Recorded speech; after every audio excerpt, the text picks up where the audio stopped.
Also ich war 11 Jahre alt, als meine Eltern mit mir aus der DDR abgehauen sind. Und das ist dann so gelaufen, meine Eltern konnten mir das vorher nicht erzählen, dass sie abhauen wollten, weil dann hätte ich zu meinen Spielkollegen gesagt, mit 11 Jahren war ich noch Kind, morgen hauen wir ab. Ja, wenn der das irgendwo erzählt hätte, seinen Eltern, dann wären wir wahrscheinlich eingesperrt worden wegen Republikflucht. Das war ein Straftatbestand in der DDR bis 1989. Also haben meine Eltern, mein Bruder und mich eines Morgens eingepackt, sind nach Potsdam gefahren mit dem Auto, sind dort in die S-Bahn gestiegen, weil man nach Ostberlin mit dem Auto nicht fahren konnte zu den damaligen Zeiten.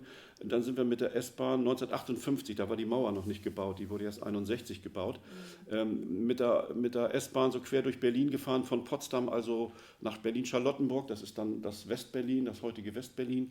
Dort sind wir ausgestiegen und meine Eltern haben gesagt, wir bleiben jetzt hier. Und da habe ich gesagt, wie viele Tage denn? Nee, für immer.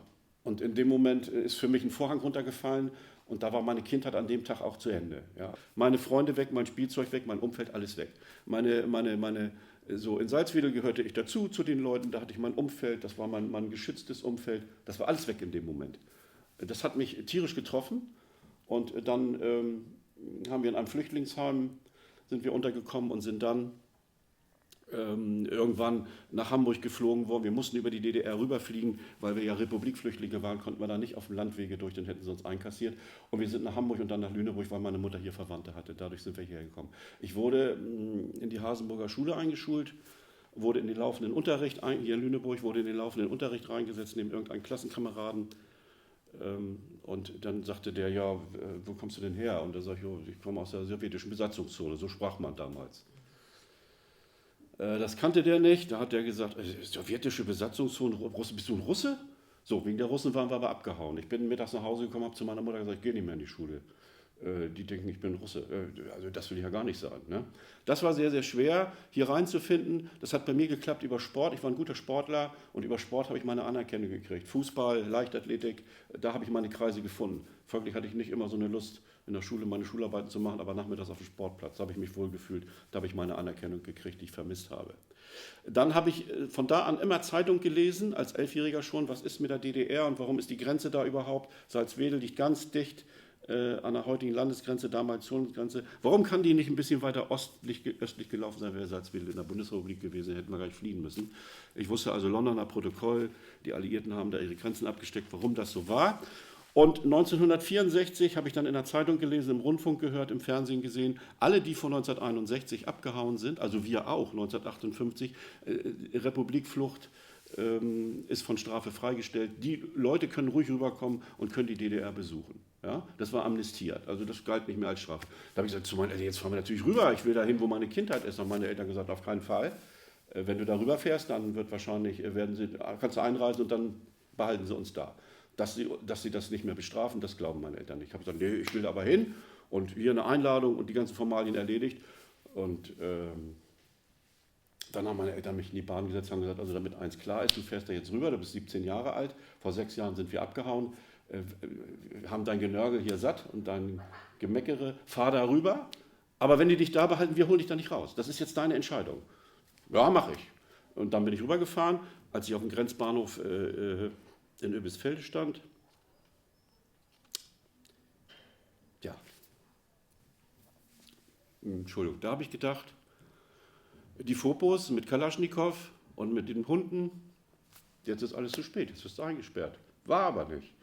Ich bin nach Salzwedel gefahren, habe meine Freunde besucht, von da an dann bin immer im Jahr 1-2 Mal in die DDR gefahren und habe meine Kindheit dort weiterverfolgt. Und meine Freunde, soweit sie noch da waren und auch nicht abgehauen waren, haben die sich gefreut, dass ich gekommen bin. Und von da an bin ich immer bis 1989 in die DDR gefahren. Diese verlorene Kindheit, die ich dann versucht habe wiederzufinden, indem ich da immer rübergefahren bin, die hat mich auch vergleichen lassen, wie geht es hier in der DDR zu, wie geht es in der Bundesrepublik zu, weil ich ständig da war. Ne? Und also eine Hälfte meines Herzens bis heute so ist in Salzwedel und die andere Hälfte ist hier in Lüneburg, so kann man das emotional sagen. Ne? Und ich habe mich auch ständig informiert, Freunde hatten dann natürlich auch Zutrauen zu mir und die haben mir dann erzählt, was da los ist. Es sind auch Freunde zwischendurch noch abgehauen, da über die grüne Grenze ganz doll die Frau zurückgelassen. Da musste ich mal zwischen der Frau und dem Mann die Nachrichten hin und her tragen. Die musste im Auftrage der Stasi Briefe schreiben an ihren Mann, so nach dem Motto, komm doch wieder zurück in die DDR. Und ich musste dem Mann hier in der Bundesrepublik immer sagen, die Briefe sind nicht ernst gemeint, nimm das bloß nicht ernst und geh wieder zurück. Also da war ich dann immer, naja, also wenn sie das rausgekriegt hätten, dann wäre ich dran gewesen. Ne? Und entsprechend war die Freude auch groß, als die Mauer gefallen ist. Ne? Ja. Der Mauerfall hat sich für mich so zugetragen. Es war an einem Donnerstag, ich war beim Sport und bei mir zu Hause wohnte von diesem Freund, von dem ich eben gesprochen habe, mit dem ich in der Kneipe gesessen habe und der mich da rausgehauen hat gegenüber diesem etwas frustrierten Ossi.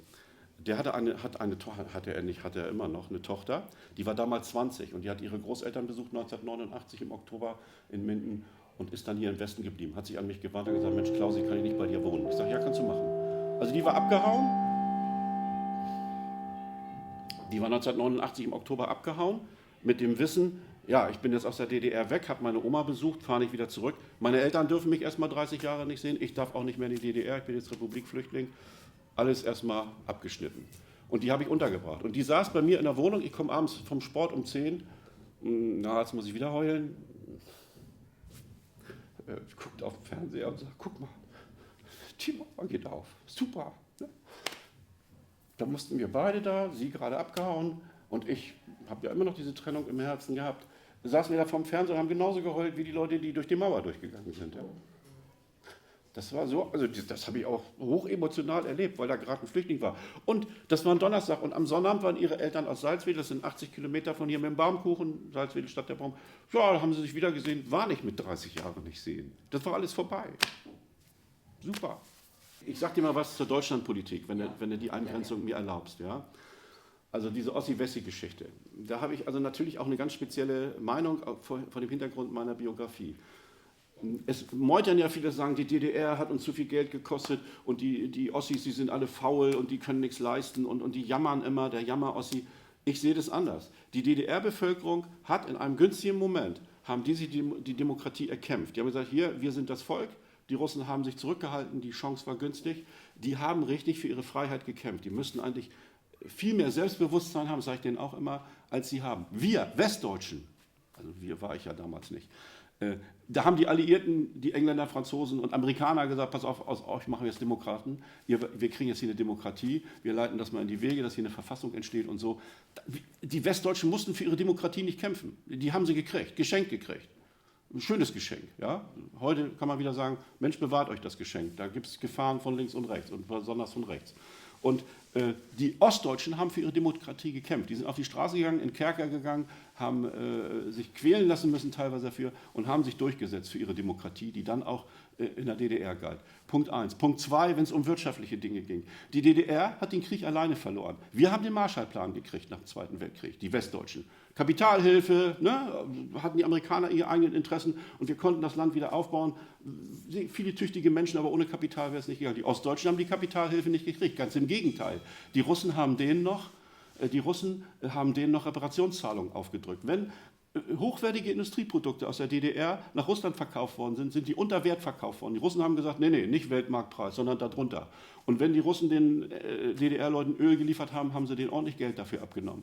Die haben immer noch versteckte Reparationen gehabt, und die sie zahlen mussten, und das zwar bis 1989. Und da hat die DDR-Bevölkerung, die 16, 17 Millionen, die haben alleine die Reparationen bezahlt. Wir Westdeutschen, uns ging es gut, wir mussten keine Reparationen mehr bezahlen. Und wenn wir jetzt einen Ausgleich machen, Soli, ne, Solidaritätszuschlag, ja, dann ist das nicht mehr als gerecht. Die Ostdeutschen haben lange genug gezahlt. Das sind wir denen schuldig. Das sind wir Deutschen uns untereinander schuldig, dass wir da einen Ausgleich vornehmen. Also das zum Thema Wirtschaft. Ne?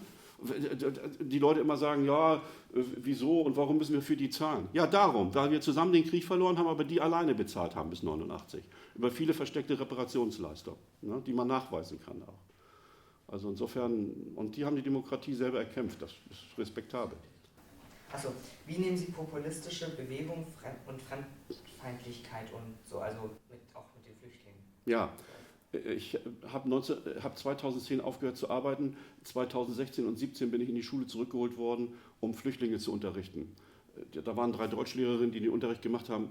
Ich bin da hingekommen, weil sie noch einen suchten, der mit Computern mit denen was macht, also so 2, 3 Stunden in der Woche. Und da ist mir wieder bewusst geworden, Die sind abgehauen. Nicht, weil sie unser Geld wegnehmen wollen, unsere Frauen und unseren Wohlstand oder hier den Islam uns überstülpen wollen. So ein Quatsch. Das waren 15 junge Leute. Die sind abgehauen, weil es denen schlecht geht, weil die von Tod und Teufel bedroht sind da zu Hause. Die Flüchtlingsgeschichten habe ich mir angehört. Und da fiel mir wieder ein, ja, du hast auch eine Flüchtlingsgeschichte. Du bist auch hier mal angekommen und eigentlich hast du dich hier fremd gefühlt. Aber ich habe Deutsch gesprochen. Ich komme aus dem mitteleuropäischen Kulturkreis. Die kommen da aus Syrien, aus Afghanistan, ganz anderer Kulturkreis. Für die muss es ja 100-mal schlimmer sein. Von dem Hintergrund meiner eigenen Flüchtlingsgeschichte würde ich manch einem AfDler sagen, weißt du eigentlich, wie es einem geht, wenn man abhaut? Ich weiß das, aber das ist nur 2% von dem, was die Flüchtlinge erlebt haben, die jetzt kommen. Mit denen kann ich mich nicht vergleichen, auch wenn ich auch abgehauen bin. Aber das wäre anmaßend zu sagen, ich habe das gleiche Schicksal gehabt. Nein, habe ich nicht. Aber mich reinfühlen in die, das kann ich dadurch ein bisschen. Ne? Und da wird mir Angst und Bange, dieses Menschenbild, was die AfD verkauft, das darf überhaupt nie die Oberhand gewinnen. Wenn die, meinetwegen 5% sollen sie haben, weil vielleicht auch 5% in unserer Bevölkerung so rechts denken, dann ist das demokratische Vielfalt. Aber die dürfen nie und nimmer in unserem Land was zu sagen haben. Was dabei rauskommt, haben wir gesehen. Deutschland war letztlich geteilt. Das war eine Folge des Zweiten Weltkriegs. Haben Sie noch andere Wünsche oder so an das Deutschland und an den Staat? Naja, ich habe den Wunsch, dass in unserer Gesellschaft der Kapitalismus nicht weiter so viel Schaden anrichtet, also die Verteilungsgerechtigkeit. Warum verdient ein Vorstandsvorsitzender bei VW 250 Mal mehr als ein Arbeiter am Band? Es würde doch reichen, wenn er 10 Mal mehr verdient. So diese Unterschiede da. Warum ist es möglich, dass ein Unternehmen wie BMW oder sonst wie uns die Dieselautos verkauft und dafür nicht zur Rechenschaft gezogen wird? Ich wünsche mir in der Marktwirtschaft mehr Gerechtigkeit, dass Menschen ihre Wohnungen bezahlen können, dass solche Unternehmen, die so überbordenden Kapitalismus betreiben wie die Autoindustrie mit den Dieselautos, dass die eingegrenzt werden und dass man die zur Rechenschaft zieht.